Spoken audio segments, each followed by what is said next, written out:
한국어 단어 조성 원리를 통한 한글 문해력 강조 한자 공부 요항도 299번째 시간인데요. 오늘 첫 번째로 살펴볼 한자는 시험하다 라는 의미의 시자가 되겠습니다. 시험하다 라는 의미의 시자를 살펴보도록 하겠습니다. 하나, 둘, 셋, 넷, 다섯, 여섯, 일곱, 여덟, 아홉, 열, 열하나, 열둘, 열세 돼서 총 13획에 해당하는 한자가 되겠습니다. 시험하다 라는 의미의 시자를 살펴보고 있습니다. 시험이라고 하는 것은 누가 어느 정도의 실력을 가지고 있는지 또는 능력을 보유하고 있는지 이를 테스트하는 것을 얘기하죠. 시합이라고 하는 것은 일정한 룰에 의해서 승패를 겨루는 것을 얘기합니다. 통상 스포츠, 운동 경기 쪽에서 자주 쓰이고 있는 말이 되겠습니다. 입시라고 하는 것은 들어가기 위한 시험이란 의미죠. 예를 들어서 학교에 진학하기 위한 시험이라든지 또는 회사나 기관에 입사하기 위한 시험이라든지 이런 것을 통틀어서 입시라고 얘기를 하는데요. 대한민국에서 현대 국어로 쓰이는 입시라는 말은 다른 특별한 말이 없을 때는 대학 입시를 얘기하고요.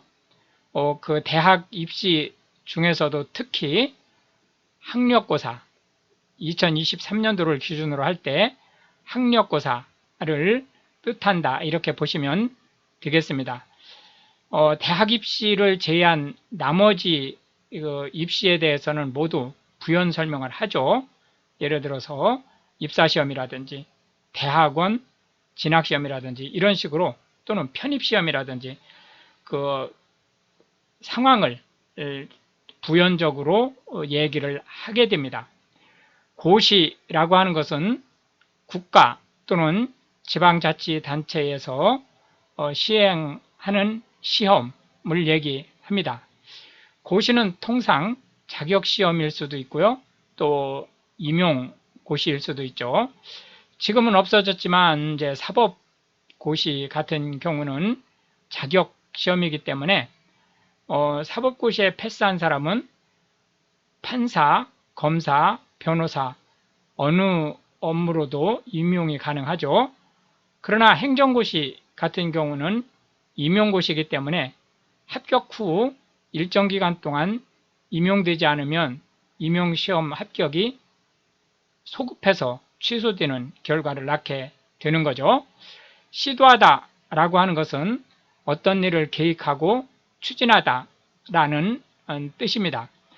시행착오라고 하는 것은 어떤 일이 완전히 정례화되어 있지 않을 경우에 시도를 하다가 무수히 많은 실패를 겪게 되고 그 결과 그 실패를 터전으로 해서 보완하고 잘못된 것은 삭제하고 수정하고 추가하고 해서 결과적으로는 정량화된 어떤 업무 방식이 만들어지게 되는 거죠. 이렇게 정량화된 업무 방식이 만들어지기 전에 시도하다가 잘못된 일들을 통틀어서 시행착오라고 얘기를 하고 있죠. 시련이라고 하는 것은 감당하기 어려운 힘든 훈련을 얘기하는데요. 사실상은 이제 현대 한국어에서는 이제 그런 뜻보다는 뜻하지 않게 대단히 어려운 일이 또는 힘든 일이 닥친 것을 얘기합니다. 시험서라고 하는 것은 공식 또는 정식으로 근무를 하기 전에 통상 한 3개월 정도를 두고 그 직무에 적합한지를 판단하는 일종의 임시직이라고 보실 수 있겠습니다. 물론 그 직종에 따라서는 이 임시직의 기한이 1년, 2년 이렇게 될 수도 있죠. 그 업무의 중요성 또는 국민이나 주민에게 끼치는 영향이 클수록 시보 기간이 늘어날 수 있다고 보시면 되겠습니다. 시연이라고 하는 것은 몸소 시범을 보여주는 것을 얘기하는데요. 그와 함께 예를 들어서 연극을 한다든지 이런 것들을 함께 시연이라고 얘기를 합니다. 시금석이라고 하는 것은 구약성서에 보면 우림과 둠밈이라는 12개의 보석이 나오는데요. 이것은 그 신의 뜻을 판단할 때 또는 서로 자기가 옳다고 주장하는 바가 상치될 때 누구 말이 옳은지를 판단하기 위한 보석이었죠. 이렇게 어떤 내용이 정확한지를 판단하는 돌을 시금석이라고 얘기를 하는데요.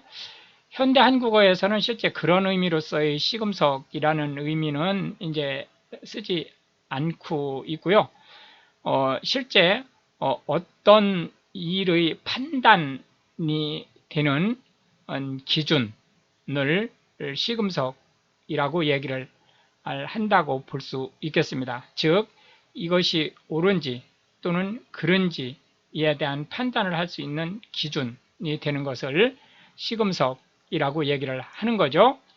두 번째로 살펴볼 한자는 끌다 라는 의미의 인자가 되겠습니다.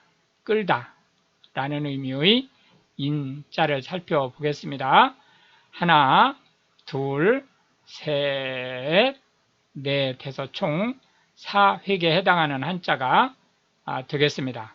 끌다 라는 의미의 인자를 살펴보겠습니다. 여기가 좀 삐쳐 올라가죠. 인력 하면 끌어당기는 힘을 얘기합니다. 통상 아무 소리 없이 인력 하면 지구 중심부에서 끌어당기는 힘, 즉 중력과 같은 말로 쓰고 있습니다. 인상하다 라고 하면 값을 올리다, 인하하다 라고 하면 값을 내리다, 할인하다 라고 하면 값은 그대로 둔 상태에서 임시 값을 내려서 판매하다, 인계하다 라고 하면 전임자로부터 직무에 대한 전반적인 사항을 전수받는 것을 얘기하고요. 또는 어떤 물건이라든지 사람이라든지 중요한 문서라든지 이런 것들을 전달받는 것을 얘기합니다. 전달해 주는 것이죠. 지금까지 설명한 것은 인수하다로 그 해석을 해주세요. 받는 거니까. 인계하다는 그 거꾸로 후임자에게 일을 물려주는 것을 얘기하고요. 어떤 물건이나 서류나 또는 사람이나 이런 것들을 넘겨주는 것을 역시 인계하다라고 얘기를 하고 있습니다. 색인이라고 하는 것은 목록표, 목차를 얘기하는데 또는 어떤 책에서 그 중요한 내용이 어디에 있는지를 찾아가기 위한 부가적인 서비스를 얘기합니다. 예를 들어서 목차는 일, 뭐뭐에 대해서, 뭐뭐에 대해서 이런 식으로 이제 나와 있지만 만약에 이 내용이 어떤 그 역량에 관한 얘기였었다라고 하면 이 역량에 관한 얘기들이 이 안에서 뭐 수백 수천 페이지에 달하는 내용이 쭉 기술되어 있기 때문에 갑자기 그 특별한 내용을 찾아보려고 할 때 어디에 있는지를 찾기가 대단히 어렵죠. 그러기 때문에 예를 들어서 색인에다가 당뇨병 그러면은 제1장 뭐 몇 페이지 이런 식으로 색인, 여기서 얘기하는 색인을 달아주면 손쉽게 이 당뇨병에 관련된 자료가 어디에 이 책 중에서 어디에 기술되어 있는지를 찾아갈 수 있게 되겠죠. 유인하다 라고 하는 것은 관심을 끌게 하다 또는 관심을 유도하다 또는 어떤 나쁜 일에 발을 담그게 하다 이런 뜻을 가지고 있고요. 견인차라고 하는 것은 고장이 났다든지 하는 이유로 다른 차를 끌고 가는 차, 끌고 가는 데 쓰이는 차를 얘기합니다. 인용하다라고 하는 것은 다른 사람이 연구해서 발표한 내용 또는 창작해서 발표한 내용을 내 글 안에 필요한 사항으로 사용하다, 서술하다 라는 뜻을 가지고 있고요. 남의 글을 인용을 했을 경우에는 반드시 인용 사실을 기술을 해야 됩니다. 마지막 세 번째 한자는 믿다 라는 의미의 신자가 되겠습니다. 믿다 라는 의미의 신자를 살펴보겠습니다. 하나, 둘, 셋, 넷, 다섯, 여섯, 일곱, 여덟, 아홉에서 총 9획에 해당하는 한자가 되겠습니다. 이 신자의 구성이 사람인과 말씀원으로 구성되어 있죠. 그냥 직관적으로 보면 사람의 말은 믿을 수 있어야 된다라는 의미를 가지고 있는 것으로 전달받을 수 있죠. 사실상 한국어기는 말의 신뢰도가 대단히 낮습니다. 그렇기 때문에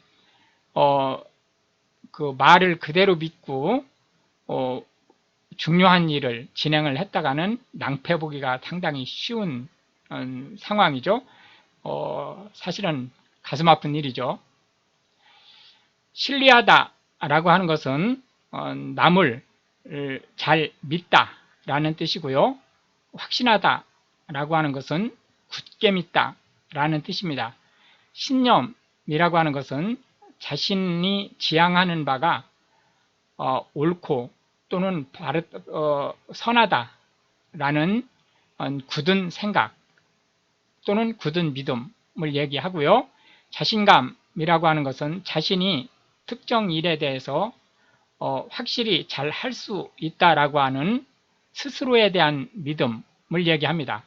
소신이라고 하는 것은 어떤 그 일에 대한 본인이 가지고 있는 확고한 생각을 얘기하고요. 신용이라고 하는 것은 남들로부터 받는 믿음 또는 믿음을 받게 하는 요소들을 얘기합니다. 여신이라고 하는 것은 신용을 주다 그런 뜻이죠. 여기서 신용은 돈이란 뜻입니다.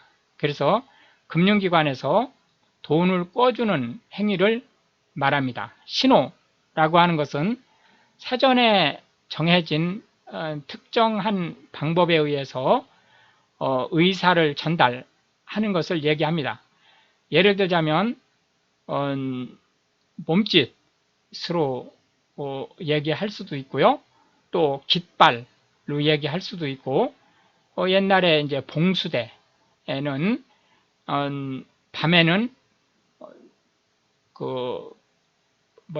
연기를 통해서 낮에는 연기를 통해서 그리고 밤에는 봉화, 불을 통해서 신호를 전달했죠. 이런 식으로 말이나 문자가 아닌 상태에서 특히 기밀을 유지하기 위한 수단으로 신호가 이제 전달될 수도 있겠죠.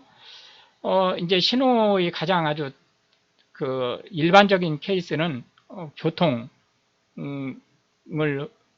흐름을 제어하는 신호등을 볼 수 있겠죠. 신호등 하면 교통 신호용 램프를 얘기하는 거죠.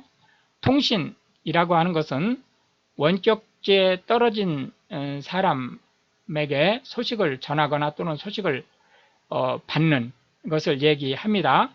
통상